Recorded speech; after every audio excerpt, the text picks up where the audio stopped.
Well, she is a ray of sunshine every morning. As co-anchor of the Today Show, Hoda Kotb brings the energy each and every day. It's an energy we tangibly felt as she welcomed us behind the scenes of Studio 1A. I can't wait for you to watch this girlfriend to girlfriend chat. Take a look. NBC News, home of Studio 1A and The Today Show. People line the plaza every weekday morning hoping to get a glimpse of the production from the outside. Well, today, we're going in.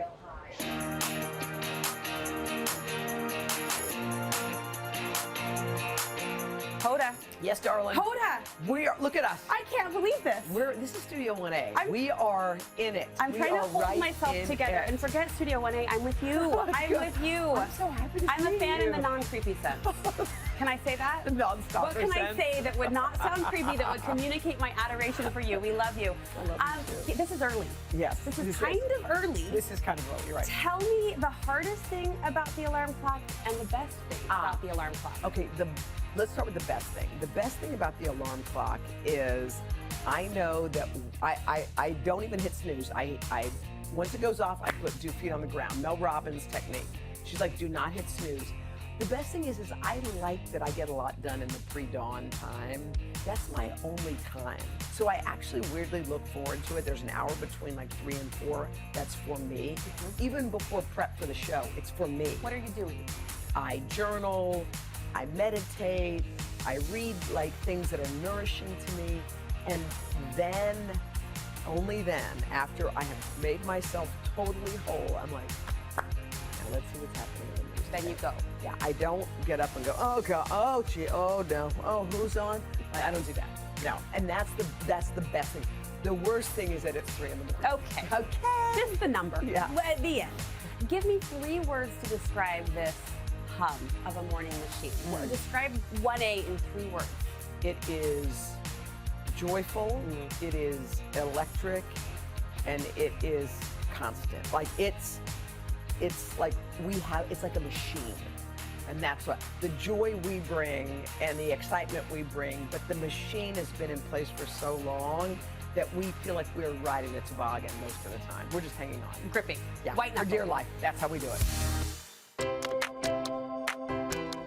We're hoping to give people a little behind-the-scenes flavor today. What might surprise Today's Show viewers about what happens behind the scenes? Up until the very last possible second of going on TV, Savannah and I are usually sharing some really deep, meaningful conversations. And whoever happens to be the floor director, in this case, Davey, was up there, and he's like, you guys, 10, 9. And I'm like, and then what did your mother say? 3, 2. Okay, let's go. So that is always happening because it's real. Yeah. Like life is happening as all this is going on. Yeah. So it's real. You talk about the joy factor. We know you for being a naturally positive person, and I can feel that positivity here in the studio on a human day. On a human day, when you just aren't feeling it, what do you do to turn yourself around? I think I seek it. Like, I seek it in interviews. I seek it in people. Like, you know how sometimes when you feel crummy, you start to hang out with someone who's feeling crummy? You don't even realize it, and they're complaining, and then you're like, yeah, me too. And that feels good for a minute. But I try really hard to look like I seem to gravitate to people who aren't. I had an interview with Arthur Brooks, who's this great guy who did that book with Oprah. I had it yesterday, and I was feeling depleted before the interview. Ugh. I sat with him. When I was done with my interview, I went straight to the NBC gym. I ran 3 miles and lifted weights. I came down, I showered. I'm like, let's frigging go, okay? Let's go. And it reminded me, like, when you surround yourself with people who are full of energy and light and optimism and ideas and creativity, you're like, you want that. So I was reminded yesterday, I was like, that's what I needed, right when I needed it. And I jammed that interview in a tiny window during the day. And my gosh, it was so worth it. It changed my whole day. That's what I try to do.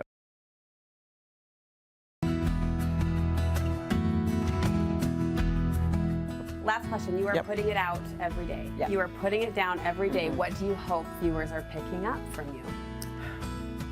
I hope that they realize that they can put their heavy backpack down, that they can just exhale.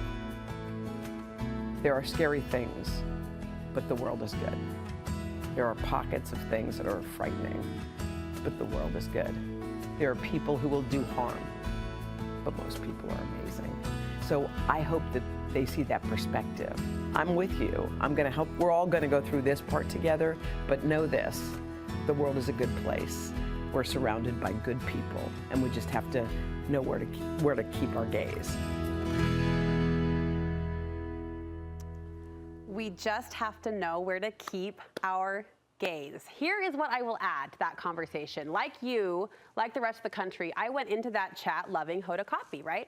I left that conversation totally loving Hoda Kotb. And I'm going to try to articulate, I've struggled to put into words what I felt in that woman's circle or bubble. She has a really rare and unique presence about her. I keep coming back to that word presence. I've only felt it from a handful of people in my life, and usually it's a presence associated with one's position, right? A political leader or a religious leader or someone in a position of power. But Hoda's presence radiated from her even after the interview. During that day's broadcast, we were kind of flies on the wall all morning there at Studio 1A. She was hollering out to introduce me to others on set like we were dear friends, remembering and sharing details from questions she had asked me about my life and my career, and that, my friends, is Hoda. It was a pure treat and a privilege to be with her, and I think her words can inspire all of us to, again, fix that gaze on things that are good.